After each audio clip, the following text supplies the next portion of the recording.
Hey there, athletes. Coach John Ferry here from Team Whoppers, welcoming you to our afternoon edition athlete briefing. Thanks so much for being here. This is for our week 7 of the Spring Run Challenge and week 3 of our half marathon off season.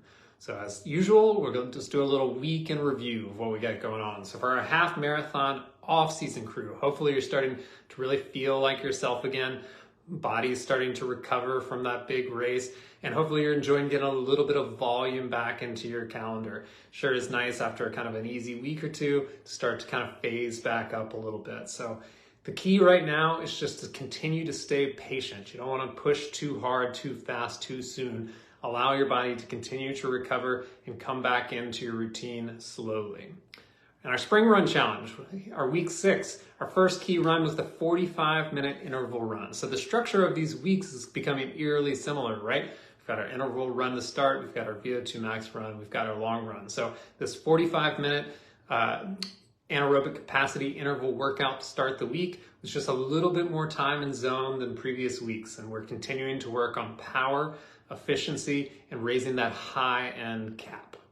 Our key run number 2 is our 45-minute VO2 max run. So we're stretching out our intervals to those 4-minute intervals this week, just getting, once again, a little bit more time and zone. This is actually a great workout as well to start to really prepare for the 20-minute distance test that'll be coming up in week 8. And we finish the week with our 60-minute endurance run. We want this to be light, easy, and a lot of fun. So you want to make sure you're walking away from this knowing that you had a lot more to give. So feel free to adjust your effort to for whatever that means to you.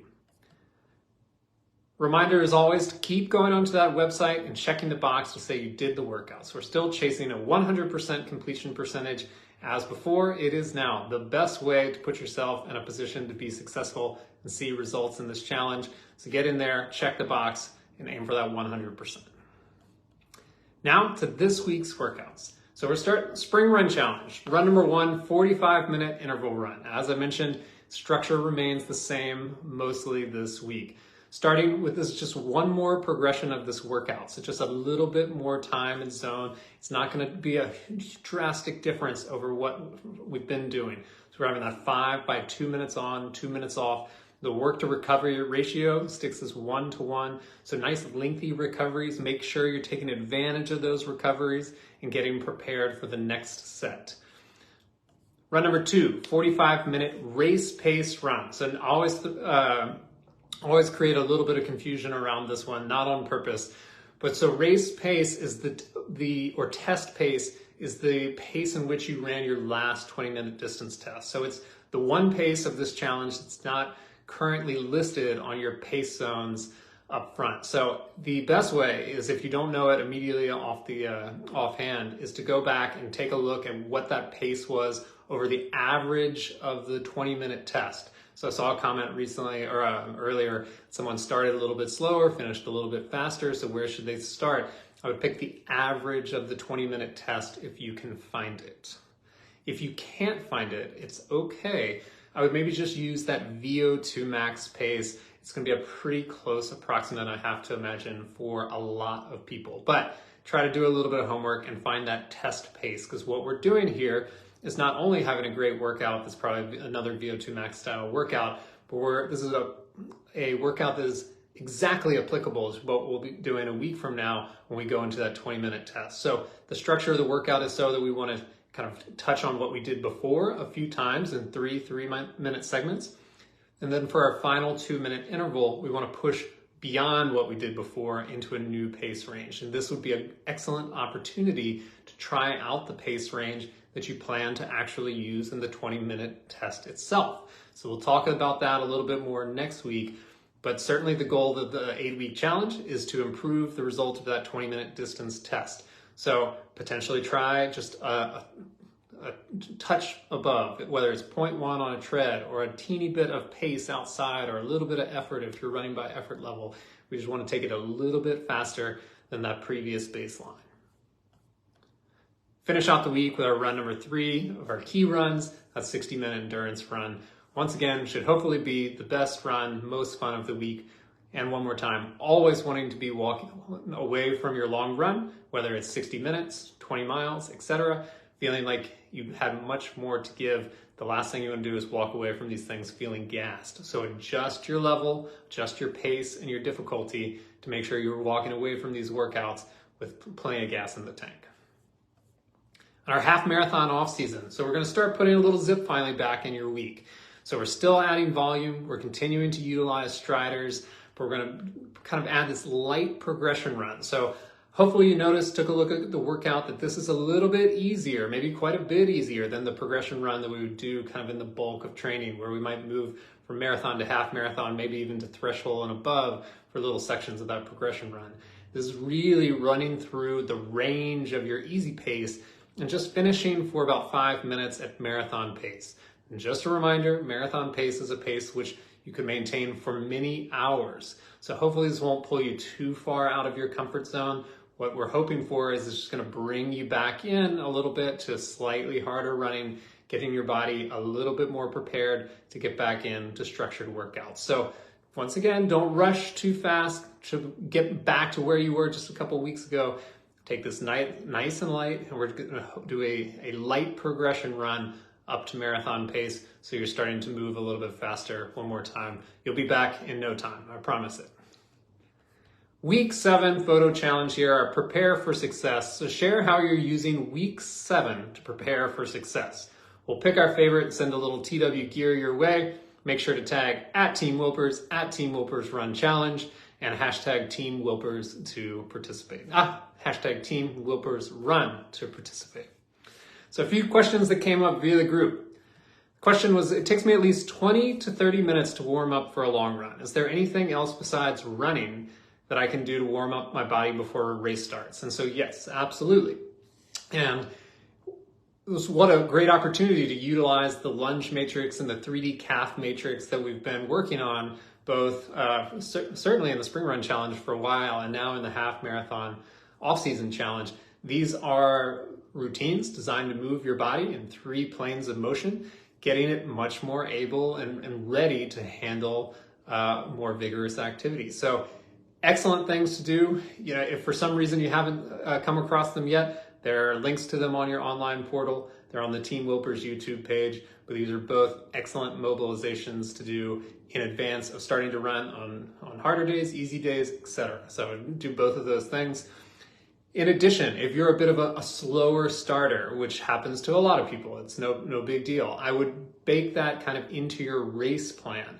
I wouldn't plan to start with my fastest miles. I would plan to kind of come out a little bit easy, use that first mile or two as a bit of an extended warm-up. And there are going to be some advantages of that, which is one, it's tight at the beginning. You know, coming out of a corral system, sometimes it's hard to get to pace. Sometimes it's hard to find your line. A lot of runners tend to get a little bit worked up, kind of jumping over curbs, trying to run around people, ending up running more than a mile before the first mile marker, which we want to avoid as best as possible. So if you've kind of got that plan going in, especially in a race like a half marathon, of taking the first mile or two a little bit lighter, if you hit that 2 mile marker and you're starting to fall into pace and hit your stride, that's great. You still have 11 1/10 mile of running to go. It's plenty of time, plenty of room to make up, you know, a few seconds lost early in the race, or even a couple minutes early in the race. You know, there's still a lot of running ahead of you. So that's what I would do. I would definitely do those mobilization routines. And if you are coming into the corral and don't have the ability to kind of do a longer warm up, you know, kind of come out a little bit lighter, bake it into your race plan. Next question was on cramps. So any tips? Never had them until the half marathon program. No issues on the 10-mile runs, but they usually start after mile 11. And then the last mile, I'm limping to the finish line. So no fun there. So first, Carly discussed side cramps last week.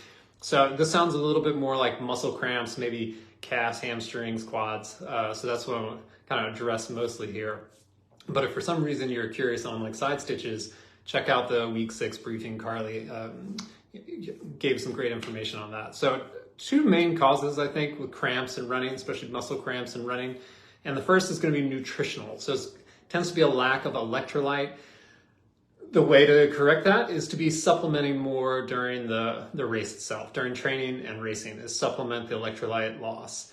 So a lot of ways to do this: tabs, chews, drink mixes, etc. Something to keep in mind is that if you're a heavy sweater or not a heavy sweater, but someone experiencing muscle cramps, drinking a lot of water during working out will actually dilute your sodium stores a little bit. So while you might be taking in water to try to remain hydrated, which is a great thing to do, you could be potentially exacerbating the cramping issue. So when you're taking in that fluid, you need to make sure to balance it with some sort of electrolyte intake along the way so that you don't flush out those sodium stores. The second second probably main contribution to muscle cramps is just overall muscular strength. So I've talked a lot about, especially during the half marathon buildup, how comfortable are you with the distance? Is it a distance in which you run all the time, or is it the longest distance you've ever run? And if it's the longest distance you've ever run, or a distance that really challenges you, it's quite possible your muscles are just starting to fatigue. They might fatigue from the distance. They might fatigue from the distance in combination with intensity. So when you're hitting that final little bit, is your body really prepared to handle that distance at that intensity? And the ways you can correct that are actually just a little bit more running, of getting more volume in, more repetitions. Your body's going to continue to adapt and get a little bit stronger. And then certainly strength training your muscles to be a little bit stronger and handle a little bit more load. And then probably the winning solution is a combination of the two. A little bit more volume, focused strength training, try to really prevent that muscle cramping by just building a stronger body. Next question here was, any tricks for maintaining faster paces outside? So I've been running on the treadmill for all but easy runs until this week. Tried the VO2 max run outside and could not hold my pace like I do on the tread. So I think this is certainly the time of year. Hopefully this applies to many people. Not the most satisfactory answer, but the absolute best way to improve upon this is to do it more often, is to get practice, to get repetitions. You're going to start to be much more connected to your body feel and what running a pace, a VO2 max pace is like, an anaerobic capacity pace is like. It is obviously a little bit easier to just dial it in on the tread and run as hard as you can. The tread does so all the work kind of maintaining that pace. So it is an acquired skill. You have to learn how to do it. So don't get frustrated and don't kind of stop doing it and just kind of go back to make sure you have like the perfect workout. The absolute way to do it is to keep going outside and to keep trying to get a little bit closer and a little bit closer. So that being said, I won't leave you exactly with that. There is a tip or trick that I think will help. And the way is to use either a track or anything that's sort of like a pretty good measured distance. So you can, if you do your homework, you could do this on a flat patch of road, a long driveway, etc. Track tends to be great. Really great for this style of working out because the intervals are relatively short. So we're really, most times, only looking at a lap. Probably even by the time we get to 4 minutes at VO2 max, we're looking at maybe 2.5. If someone's, for the speedsters out there, maybe 3 laps. So great opportunity to be on a very measured course. And so the point of the measured course is, we'll kind of use an example here of, let's say your VO2 max pace is 8 minutes a mile. So that means your 200 meter split is going to be 2 minutes per mile.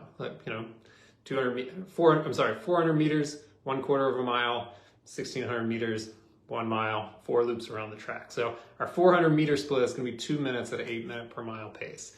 So we can break that down into 4 sections because the track is very easily broken into 100 meter segments. So if we have a 2 minute 400, then we have a 1 minute 200, and we have a 30-second 100 meter. So if you're running that rep and you're running a 400 meter interval, you don't have to be worried too much about pace. You don't have to not be checking your pace only at the end of your lap. You really need to check in on your watch on 3 separate occasions. You can check in at the 100, 200, 300 mark, and then ultimately again on the 4th at the end of your 400 meter to see how it goes, because you're looking for 30 seconds over 100 meters. So you don't need a smartwatch for this. This is just you could use any watch with a second style, a traditional stopwatch. What you're trying to do is hit that 100 meter mark in 30 seconds. So if you're at 33, you're a little bit slow. If you're at 27, you're a little bit fast. Similarly at the 200 meter mark, it's a great opportunity to check in again. Have you self-corrected? Are you still pushing a little bit fast? Do you need to pull off the gas and give a little bit of time back? That's how I like when I'm taking athletes from inside to outside, or even athletes that are changing paces a lot. We talked about some in the past taking endurance athletes and moving them towards the VO2 max and anaerobic capacity workouts that we're doing right now. So very different pace ranges, and they don't just, even if they're great runners, immediately know how to hit that pace. So sending them to the track, really breaking down the pace over that kind of 100-meter split is a really nice way to kind of learn and get some real-time feedback during your workout on how those paces are going. Well, friends, that is all for now. I hope everyone has an amazing week 7. Thanks for showing up here in the middle of a Friday afternoon. You can hopefully get back to work and no one get in too much trouble for skipping out on their work day. Thanks as always. We'll see you back at our regularly scheduled time next week.